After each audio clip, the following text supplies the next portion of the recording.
নমস্কার, ডিবি এডুকেশনের পক্ষ থেকে সকলকে আরও একবার স্বাগত জানাই। আজ আমরা আরও একটি গুরুত্বপূর্ণ বিষয় নিয়ে আলোচনা করতে চলেছি। এর আগে আমরা জানিয়েছিলাম যে উচ্চ মাধ্যমিক পাশের পরে বা মাধ্যমিক পাশের পরে ছাত্রছাত্রীরা কোন কোন বিষয়গুলো নিয়ে পড়াশোনা করবে, যে বিষয়গুলো নিয়ে পড়াশোনা করলে তাদের ভবিষ্যৎ উজ্জ্বল হবে, বা কোন কোন বিষয়ে কাজের ফ্যাকাল্টি বেশি রয়েছে বা সেখানে পসিবিলিটি বেশি রয়েছে। আসলে আমাদের জীবনে সবার আগে যে কাজটা করতে হবে সেটা হচ্ছে সঠিক কোর্স নির্বাচন করতে হবে। আমি কোন কোর্সটা পড়াশোনা করব। আমার আশেপাশে আমার প্রতিবেশী অনেক বন্ধু, দাদা বা অনেক পরিচিত মানুষকে দেখবে যারা হয়তো সঠিক কোর্স বেছে না নেওয়ার জন্যই তারা হয়তো এখনো পর্যন্ত বেকারত্বের জ্বালায় ভুগছে, অথবা এখনো পর্যন্ত কোনো কাজের সন্ধানে রয়েছে। আসলে এইখানে সবচেয়ে বড় বিষয় রয়েছে সঠিক একটি শিক্ষার লাইনকে বেছে নেওয়া বা সঠিকভাবে শিক্ষাকে কাজে লাগানো, বা কোন কোর্স করব আমি সেই বিষয়টাকে কিন্তু সঠিকভাবে জানতে হবে। সো এজন্য যারা উচ্চ মাধ্যমিক পাশ করেছো তোমাদের কাছে কিন্তু এইটাই সেরা মুহূর্ত, কারণ তুমি আর কিন্তু নতুন করে কোনো সুযোগ পাবে না যে কোন বিষয়ে অ্যাডমিশন হয়ে যাবে। তাই কোথাও অ্যাডমিশন হয়ে যাওয়ার আগে অবশ্যই একবার ভিডিওটা দেখে নাও যে আসলে এই কোর্সটা তোমার জন্য কতটুকু গ্রহণযোগ্য এবং আসলেও কি এই কোর্সটা তোমার কি করা প্রয়োজন কিনা। সো আমরা সেরকমই আজকে একটা কোর্সের কথা আলোচনা করব। আজকের কোর্সটি রয়েছে স্ট্যাটিস্টিক্স বা পরিসংখ্যানবিদ। সো চলো আজকে আমরা জানাতে চলেছি স্ট্যাটিস্টিক্স কি এবং স্ট্যাটিস্টিক্স কেন পড়ব। এবং তার আগে আমি অনুরোধ করব, প্লিজ ডিবি এডুকেশন এই চ্যানেলটিকে একটু তোমরা সাবস্ক্রাইব করে দাও আর পাশে থাকো। আসলে স্ট্যাটিস্টিক্স কথার যদি বাংলা আমরা ইনার মিনিং করি তার অর্থ হচ্ছে পরিসংখ্যানবিদ। পরিসংখ্যানবিদ কি? পরিসংখ্যান অর্থাৎ এখানে বোঝাই যাচ্ছে তথ্য প্রদান করা। আমরা একটা কথা যদি বলি, আমরা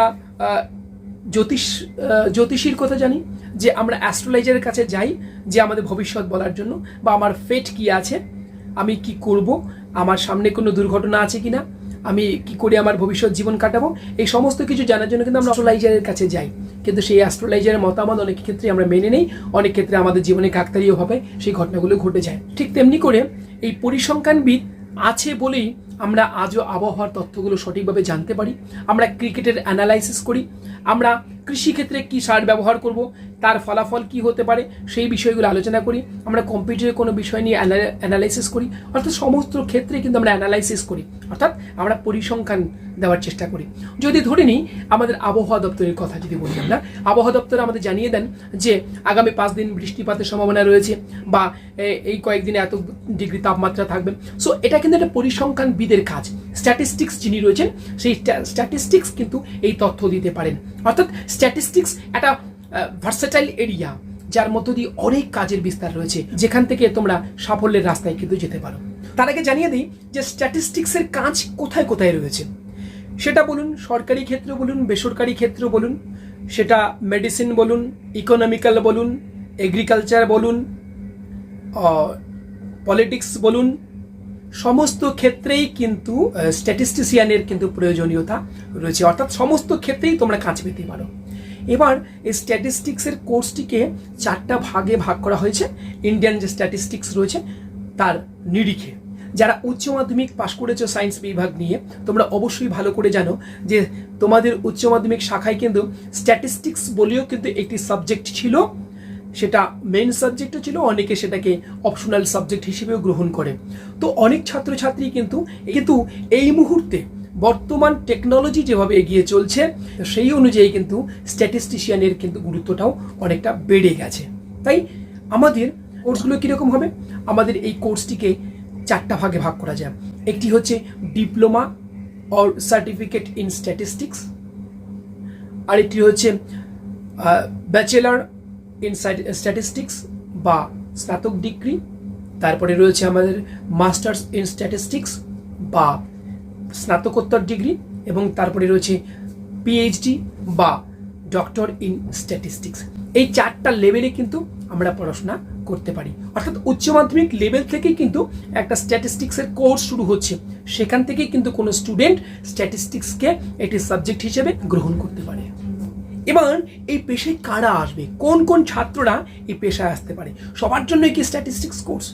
না, একথা স্বীকার করতেই হবে যে স্ট্যাটিস্টিক্স কোর্সটি হচ্ছে সম্পূর্ণভাবে মেধাবী ছাত্রছাত্রীদের জন্য, এবং বিশেষ করে সায়েন্স ডিপার্টমেন্ট যাদের ছিল, অঙ্ক যাদের ছিল, তাদের জন্য কিন্তু স্ট্যাটিস্টিক্স, অর্থাৎ আমরা বলতে পারি আর্টস শাখার থেকে কোনো স্টুডেন্ট কিন্তু স্ট্যাটিস্টিক্স বিষয়ে পড়াশোনা করতে পারবে না।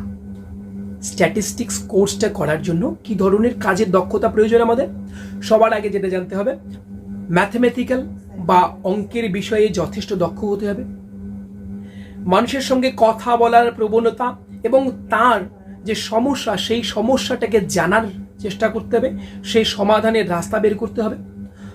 লজিক্যাল থিঙ্কিং বা যুক্তির উপরে কোনো কিছু চিন্তা করে তার সমস্যা সমাধানের কিন্তু প্রচেষ্টা করতে হবে। লেটেস্ট যে স্ট্যাটিস্টিক্যাল সফটওয়্যার রয়েছে সেগুলো সম্বন্ধে সম্যক ধারণা থাকতে হবে। এগুলো কিন্তু একজন স্ট্যাটিস্টিশিয়ান হওয়ার জন্য অবশ্যই প্রয়োজনীয় দক্ষতা। সো এবার আমরা এই স্ট্যাটিস্টিক্স কোর্সে কি সবাই অ্যাডমিশন হতে পারবো? না, এর অ্যাডমিশনের কোনো প্রসিডিওর রয়েছে। আসলে স্ট্যাটিস্টিক্স এই কোর্সে অ্যাডমিশন হওয়ার জন্য অবশ্যই তোমাকে এন্ট্রান্স এক্সামিনেশন দিতে হবে, যেটা ISI বা ইন্ডিয়ান স্ট্যাটিস্টিক্স ইনস্টিটিউটের দ্বারা পরিচালিত একটি এন্ট্রান্স এক্সামিনেশন। এই এন্ট্রান্স এক্সামিনেশন দিয়ে কিন্তু স্ট্যাটিস্টিক্স কোর্সে অ্যাডমিশন হওয়া যাবে। আবার কিছু কিছু প্রাইভেট ইউনিভার্সিটি বা কলেজ রয়েছে যেখানে হয়তো মেরিট বেসিস বা আপনার র্যাঙ্ক বেসিস কিন্তু সেক্ষেত্রে স্ট্যাটিস্টিক্সের অ্যাডমিশন হয়। এবার এই এন্ট্রান্স এক্সামিনেশনটা কোন কোন বোর্ডের দ্বারা পরিচালিত হয় বা কারা কারা এন্ট্রান্স এক্সামিনেশন নিয়ে থাকে? ইন্ডিয়ান স্ট্যাটিস্টিক্যাল ইনস্টিটিউট এদের দ্বারা যে এন্ট্রান্স হয় তার মধ্য দিয়ে, আলিগড় মুসলিম ইউনিভার্সিটির মধ্য দিয়ে, Kalinga institute of entrance exam তার মধ্য দিয়ে কিন্তু এই স্ট্যাটিস্টিক্স কোর্সে অ্যাডমিশন হওয়া যাবে। চলো এবার আমরা তোমাদের জানাবো যে ভারতবর্ষের কোথায় কোথায় এই স্ট্যাটিস্টিক্স কোর্সটি পড়ানো হয় বা কোন কোন কলেজে এই কোর্সগুলো রয়েছে। আমরা সবার আগে Indian statistical institute new Delhi, এখানে কোর্সটি করতে পারবো। ইন্ডিয়ান স্ট্যাটিস্টিক্যাল ইনস্টিটিউট ব্যাঙ্গালোর,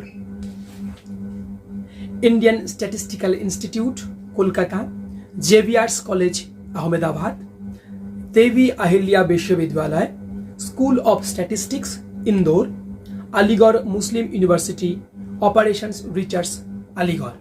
ভারতবর্ষের এই কলেজগুলোই কিন্তু স্ট্যাটিস্টিক্স নিয়ে পড়াশোনা করানো হয়।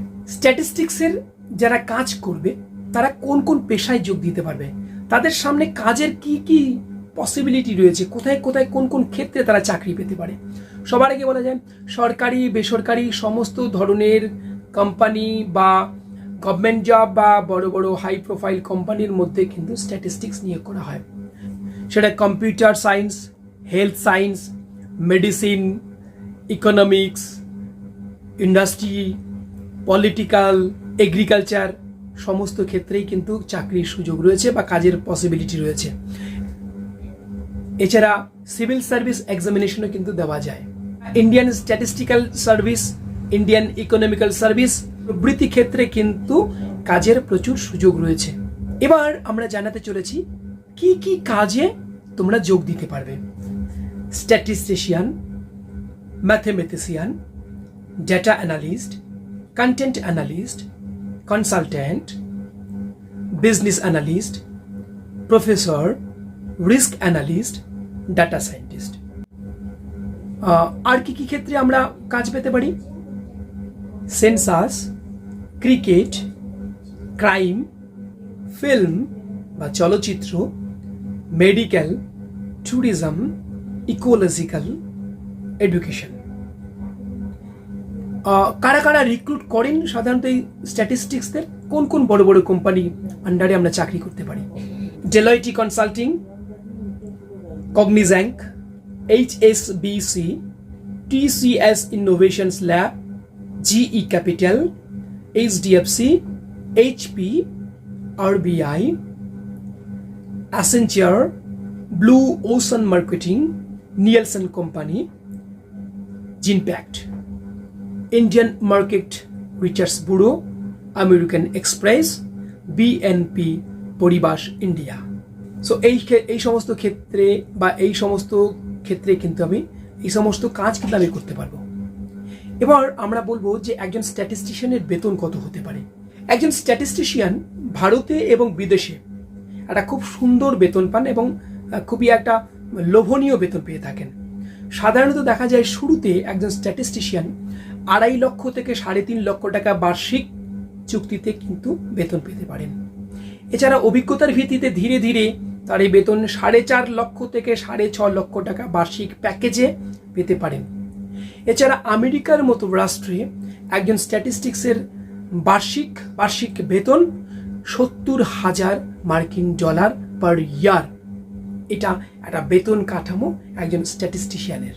সো এই হচ্ছে স্ট্যাটিস্টিক্স বিষয়ে পড়াশোনা করলে তার কাজের পসিবিলিটি, তার বেতন পরিকাঠামো, তার এন্ট্রান্স এক্সামিনেশন সিস্টেমে পুরো পুঙ্খানুপুঙ্খ আমরা আলোচনা করার চেষ্টা করলাম।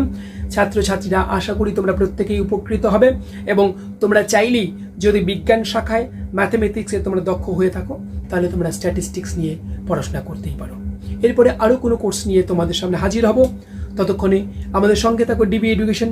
আমরা অনুরোধ করব যারা এখনো পর্যন্ত সাবস্ক্রাইব করো ডিবি এডুকেশন, তোমরা সাবস্ক্রাইব করে নাও ডিবি এডুকেশন এবং পাশে থাকা বেল আইকনটিকে ক্লিক করে আমাদের সঙ্গে থাকো।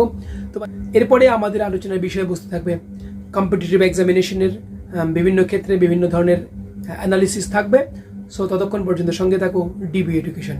নমস্কার।